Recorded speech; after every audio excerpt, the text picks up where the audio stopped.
Salut à tous, alors c'est Frédéric Delavie. Alors ce soir, je voulais faire une petite vidéo suite à un message que j'ai reçu sur Facebook de Julien qui me dit, alors c'est un message intéressant, alors moi je ne suis pas en France, donc je n'ai pas vu cette émission, qui me dit: Bonjour Frédéric, je me pose depuis quelques jours une question à laquelle je ne trouve pas de réponse et vous pouvez peut-être m'aider. J'ai vu le documentaire Souffre-douleur sur France 2 la semaine dernière qui parle du harcèlement scolaire.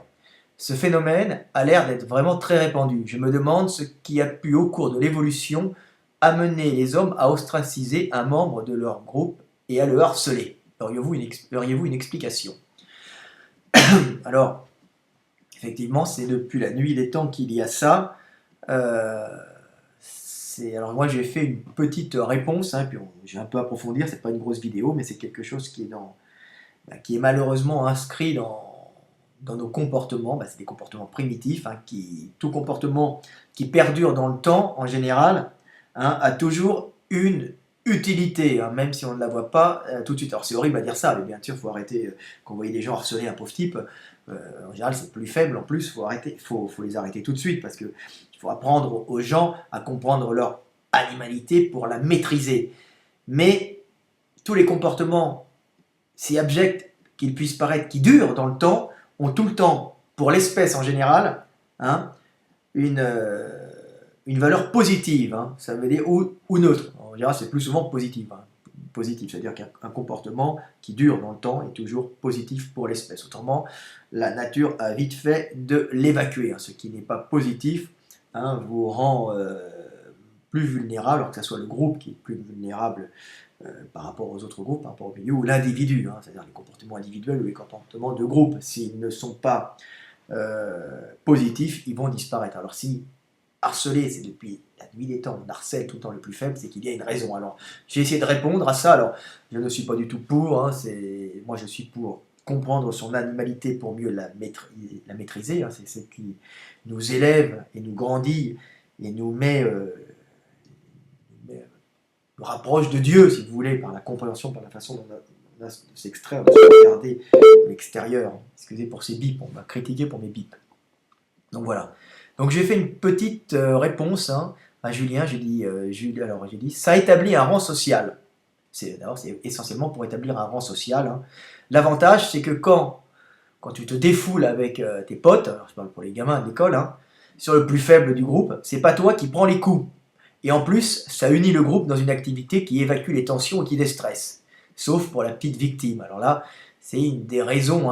Je me souviens quand j'étais jeune, il y avait un garçon à l'école qui bégayait, à l'école maternelle, et on allait le taper parce qu'il bégayait. Et en tapant cet individu, on était unis, on s'unissait devant la souffrance de l'autre. Alors c'est complètement primaire, c'est stupide, j'ai vite pris conscience de ça, j'ai dit mais il faut arrêter, je suis allé les voir après, malheureusement j'étais petit, après avoir tapé Rémi, je suis allé voir mes copains, j'ai dit moi j'arrête, c'est pas bien. Effectivement, entraîné par le groupe quand j'étais petit, j'ai commencé à taper Rémi pour après dire à mes copains d'arrêter de taper Rémi, parce que j'ai pris conscience, je prenais conscience des choses très tôt, mais évidemment, étant un homme, il m'arrive de faire des choses qui sont moralement pas bien, et puis quand vous en prenez conscience, vous, à ce moment-là, vous essayez d'être juste et d'être bon. Donc voilà, c'est essentiellement pour ça. Quand on tape sur en général, c'est pour ça. Alors j'avais fait une petite réponse, c'est toujours comme ça. On tape sur le plus faible tous ensemble, ça fait une activité commune, et un rang social s'établit. Vous voyez, c'est pour établir un rang social aussi. Le fait de s'unir en frappant le plus faible, alors le plus faible en général, on ne risque rien en frappant le plus faible. Donc déjà, c'est pas nous qui prenons les coups, donc on se protège en étant dans le groupe des harceleurs, donc c'est pas vous qui allez frapper. Donc vous êtes unis ensemble parce que vous avez frappé le plus faible en général. Donc déjà, vous vous protégez vous-même en étant dans le groupe, en appartenant au groupe. L'homme a besoin d'appartenir à un groupe. On voit tous ces gamins qui se mettent des crêtes iroquois ou qui se mettent des habits grunge, je ne sais pas ce que c'est qu'à la mode. Maintenant, c'est les cheveux rasés sur les côtés, là, c'est tout rasé avec une espèce de mèche qui passe comme ça. Et on a besoin d'appartenir à un groupe. Alors maintenant, c'est même les cheveux rasés avec la mèche qui passe comme ça, et puis la barbe. Alors, quand on était jeune, ça va pas, même quand on est un peu adolescent, on se la fait pousser. Le pantalon slim, il faut absolument appartenir au groupe. Donc l'homme est un animal social. Et le fait de frapper comme ça, le plus faible, qui ne risque pas de mourir, donc c'est une activité sans risque pour vous, mais qui en même temps soude le groupe et l'unit. Ça fait un groupe uni dans des mauvaises actions, uni dans une action en même temps déstressante, hein, qui permet d'évacuer les tensions. Tant que c'est sur l'autre que vous tapez, c'est pas vous qui allez prendre les coups, donc d'un autre côté, vous protégez un peu, parce que vous êtes dans le groupe des dominants, en fin de compte, et pas dans le groupe des dominés, vous en avez, ou en tout cas, vous n'êtes pas tout en bas de l'échelle, hein, où le pauvre garçon se fait frapper. Donc c'est un truc qui est classiquement humain, hein. Les Juifs s'en étaient aperçus, hein, ce qu'on appelle le bouc émissaire, hein. Tout le monde frappait dans une activité commune un bouc et on le laissait partir dans le désert, je crois, un truc comme ça. C'est une activité d'unification du peuple, du groupe, hein, plutôt l'unification du groupe par la souffrance de l'autre. Hein.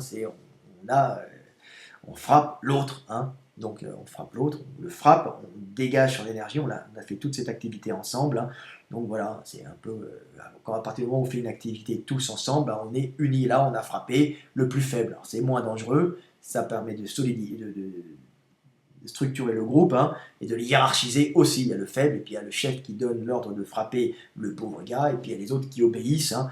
Donc voilà, donc c'est une activité de structuration du groupe qui permet au groupe d'être plus puissant face à des groupes extérieurs qui risqueraient de venir l'agresser. Alors ce sont des activités, on ne va pas frapper jusqu'à la mort le plus faible, hein, mais on lui fait mal. C'est un peu comme les poules dans les poulaillers, vous savez, il y a la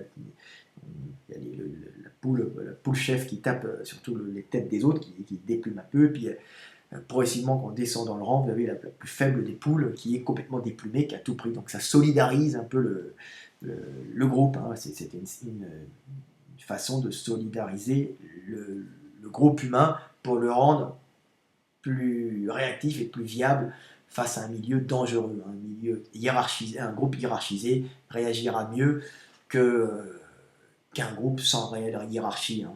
Même si ça peut être, on peut penser que c'est le paradis, c'est effectivement une vision paradisiaque. Il faudrait arriver à tout le monde ait une conscience de soi et qu'on arrive à justement ne pas rentrer dans un système hiérarchique. Mais bon, le monde n'a pas encore atteint un niveau de conscience permettant ça, hein. On va sûrement l'atteindre, je l'espère, mais là, bah, on donne des coups et on montre qu'on est le plus fort en frappant les autres, hein, et en écrasant et en appuyant sur les autres. Et c'est comme ça que s'établit la hiérarchie, la stabilité du groupe, hein. Stabilité du groupe et puissance du groupe parce qu'il est stabilisé et il est hiérarchisé, donc il pourra répondre d'une façon unie, homogène, hein, à une attaque d'un autre groupe, hein. Ben voilà, c'est à peu près tout ce que j'ai à dire sur cette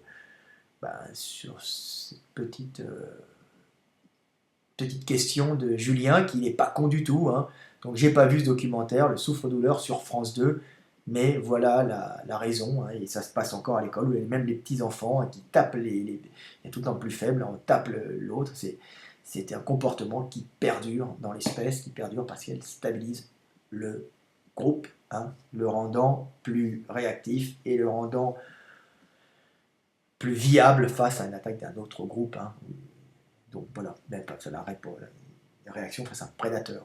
Donc c'était essentiellement ce qui s'est passé en savane. Ils ont étudié ça avec les chimpanzés certains chimpanzés qui se trouvent au Sénégal. Ils se sont aperçus que c'était très très hiérarchisé, qu'il y avait justement le chef qui faisait peur à tout le monde en tapant, hein. Il y avait le plus faible qui prenait des coups, et puis voilà, on a une espèce de structure qui est basée sur la peur, la hiérarchie, hein, le chef qui domine le groupe par la crainte qu'il impose et par sa cruauté, si vous voulez, cruauté qui, en contrepartie, permet, parce que les autres ont peur de lui, hein, d'instaurer une hiérarchie, et on suit le chef, et comme ça le groupe ne risque pas de se diviser, d'être attaqué par des lions. On peut réagir en commun face à un individu, face à une agression extérieure. C'est toujours comme ça. Alors, c'est ce qu'on voit souvent, c'est la cruauté, hein, la cruauté engendrant la peur engendrant la stabilité du groupe, parce qu'on n'agit plus, on reste sous les ordres d'eux, hein, et donc le groupe est uni et peut répondre. Alors c'est triste, hein, c'est bien triste, il faut dépasser ces états, mais c'est quand même une constante humaine. Voilà. Donc je prie pour l'élévation des hommes par la prise de conscience de qui nous sommes vraiment, de notre animalité, pour la maîtriser et justement en maîtrisant cette animalité, se rapprocher de notre Créateur et de Dieu par la distance qu'on peut prendre sur les choses, hein, et sur soi-même. Voilà, c'était Fred Delavier, 10 minutes pour une petite vidéo du soir, espoir. Salut!